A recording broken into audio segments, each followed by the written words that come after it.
अस्सलाम वालेकुम dear viewers, कैसे हैं आप लोग। This is professor Mohammad Afzal. Guys, आप लोग देख रहे हैं मेरा YouTube channel. Welcome to all of you people here on my channel. And तो गाइस,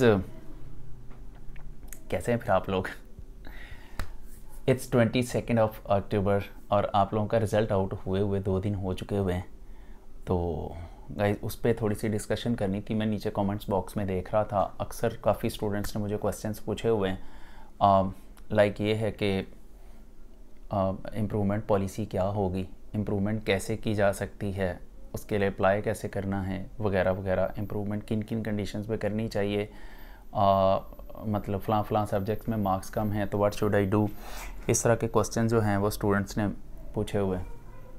तो गाइज़, अब ये जो है सारी बातें आपको मैं बताता हूँ।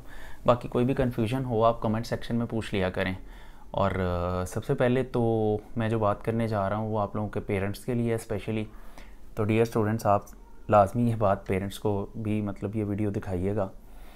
गाइज़, अभी है पेरेंट्स से मेरी रिक्वेस्ट है, देखें रिज़ल्ट आ चुका हुआ है। जिन बच्चों के तो मार्क्स बहुत अच्छे आए हुए हैं उन बच्चों को तो मतलब कॉन्ग्रेचुलेशंस कि आपके मार्क्स बहुत अच्छे आए, आपने मेहनत की, आपने अच्छे नंबर ले लिए।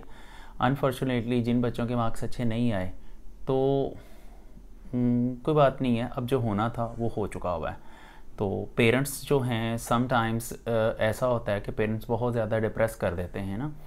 तो देखिए, जो होना है वो हो चुका हुआ है। अपने बच्चों को अप्रिशिएट करें रादर कि आप उसको डिसहार्ट करें या आप उसको, ठीक है एक आधा दिन आपने नाराज़गी कर ली अगर आपने की है तो, अगर तो आपने अपने बच्चों को अप्रिशिएट किया है तो दैट्स फाइन।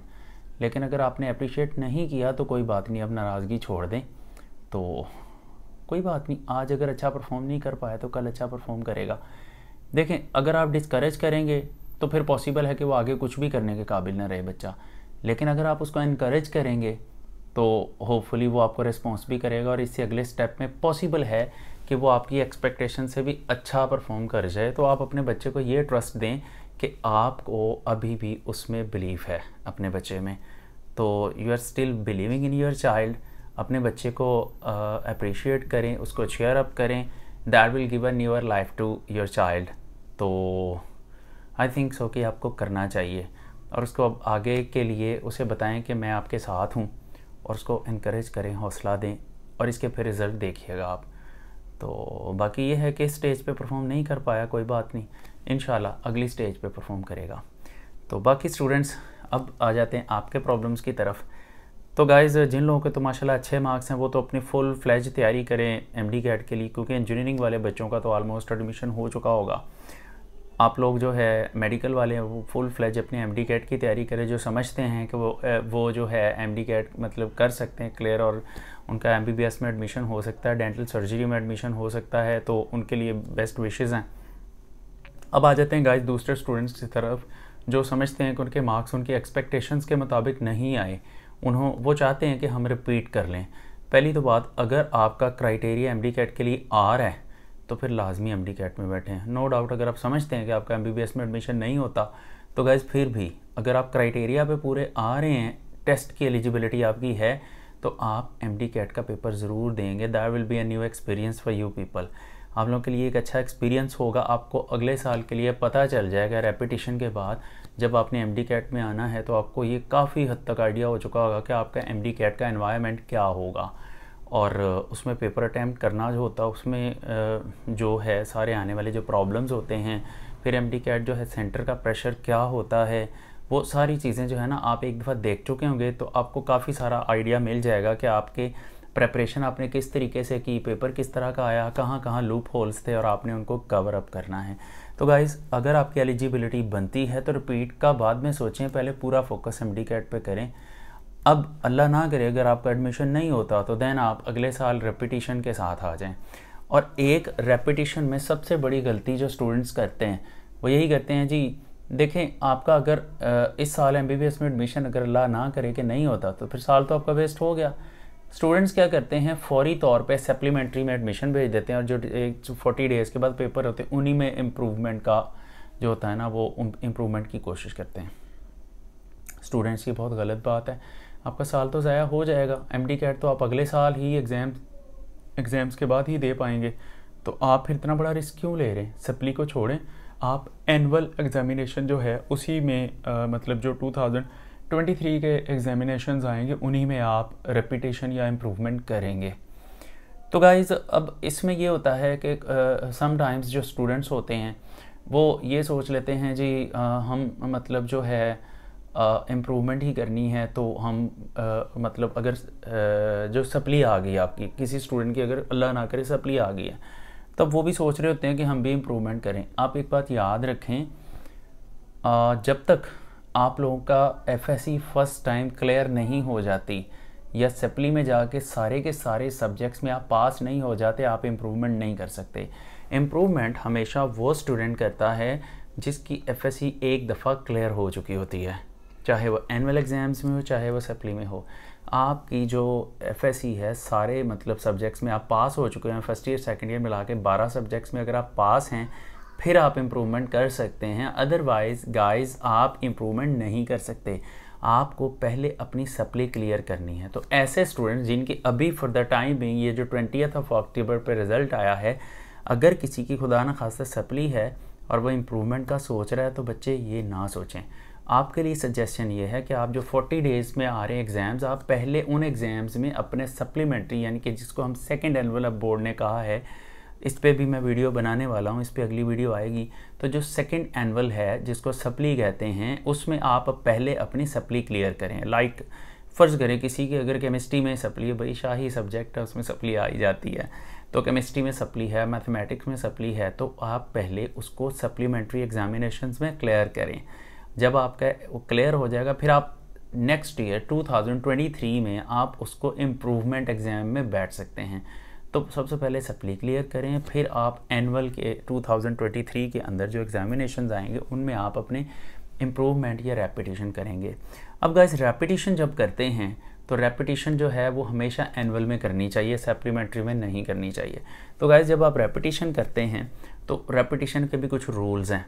आपने सबसे पहले देखना अपने रिज़ल्ट को गौर से।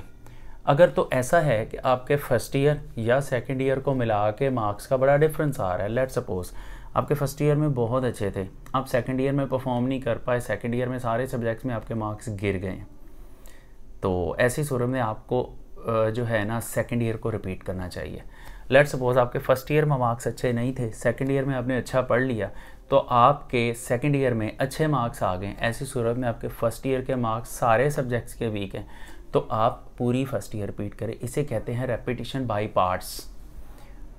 अदरवाइज़ अगर फर्स्ट ईयर सेकंड ईयर दोनों में वीक हैं, उसमें फिर या तो आपके पास ऑप्शन है 12 के 12 पेपर आप एक ही साल में दें, तो ये तो बहुत मुश्किल हो जाएगा। फिर ऐसे में जो बेटर सोल्यूशन होता है क्लास स्टूडेंट्स, बेटर सोल्यूशन ये होता है कि आप वो सब्जेक्ट्स देखें जिनमें आपके मार्क्स कंसिस्टेंटली वीक हैं फर्स्ट ईयर सेकंड ईयर में भी।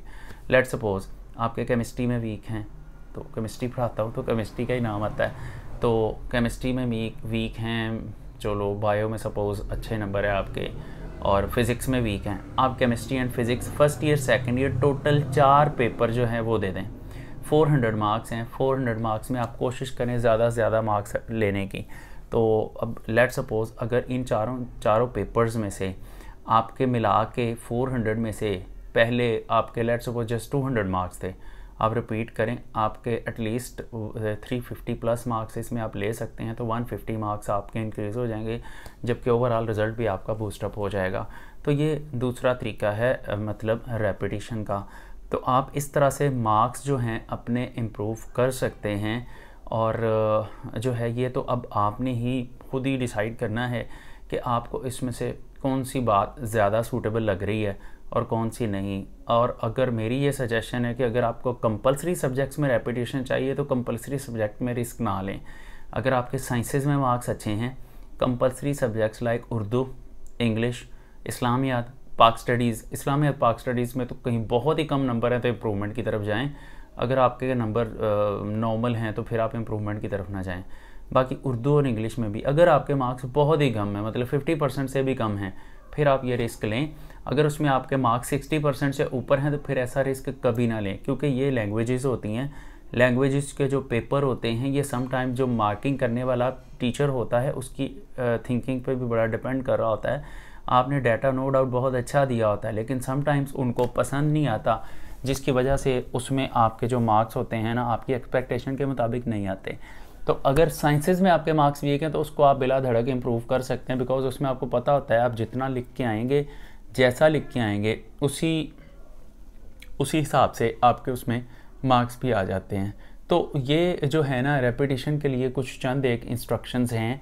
वो इसके अलावा भी अगर आपको लगता है कि ये सारी इन्फॉर्मेशन में कोई चीज़ मैंने मिसिंग कर दी है तो नीचे कमेंट सेक्शन में आप कर सकते हैं उसको, नीचे कमेंट करिएगा। मैं उस पर भी एक छोटी सी वीडियो, छोटा सा क्लिप बना के उसके बारे में भी मैं आपको गाइड कर दूँगा। तो गाइस बाकी ये है कि जैसे जैसे आप क्वेश्चंस पूछते जाएंगे वैसे वैसे जवाब मिलते जाएंगे। ये भी जो मैं वीडियो रिकॉर्ड कर रहा हूँ ये भी इनफैक्ट मैंने आपके कमेंट से ही आइडिया लिया है कि मुझे ये स्टूडेंट्स को ज़रूर बताना चाहिए रिपीट या इम्प्रूवमेंट पॉलिसी के हवाले से। तो गाइस आई थिंक ये इन्फॉर्मेशन जो मैंने अभी प्लेस की हैं वो आपको काफ़ी आपके लिए फ्रूटफुल साबित होंगी। तो बाकी ये है कि आप लोगों के लिए फ्यूचर के लिए बेस्ट ऑफ लक है। अल्लाह करे आप जो है मतलब जो भी आपने सोचा हुआ अपने फ्यूचर के बारे में आप उसको अचीव कर जाएं। मेरी तरफ से आप लोगों को बेस्ट ऑफ लक है। लेकिन बस वही है कि सब्सक्राइब करना ना भूलिएगा। जो वेरी फर्स्ट टाइम देख रहे हैं बेल आइकन प्रेस करें, ऑल नोटिफिकेशंस पे क्लिक करें और इसका लिंक जो है हर उस स्टूडेंट के साथ शेयर करें जिसे आप समझते हैं कि इन वीडियोस की ज़रूरत है, इस तरह की इन्फॉर्मेशंस की ज़रूरत है। आप उनके साथ शेयर ज़रूर करें। बाकी ये है कि अपना ख्याल रखिएगा। Thank you very much. अल्लाह हाफिज़।